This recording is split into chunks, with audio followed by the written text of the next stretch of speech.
তো খালাম্মা কি খাও? আমি আছে চিংড়ি মাছের ভর্তা বানাইছি। কি দিয়ে? এই মরিচ, বোম্বাই মরিচ দিয়ে ছোট ছোট চিংড়ি মাছ ভাজে, তাই আছে সরষের তেল, রসুন, পেঁয়াজ দিয়ে ভর্তা বানাইছি। ভর্তা বানাই খাচ্ছি, খুব মজা। আর কি তরকারি?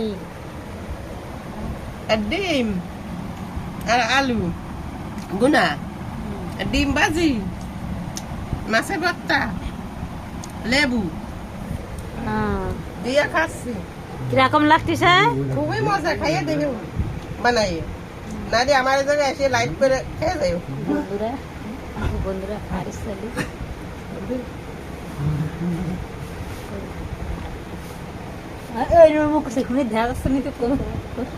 বন্ধুরা তোমরা যদি খাও, বন্ধুরা যদি খাও তাহলে আমার কাছে লাইভ করো, বানাই ফাটাই দেবো।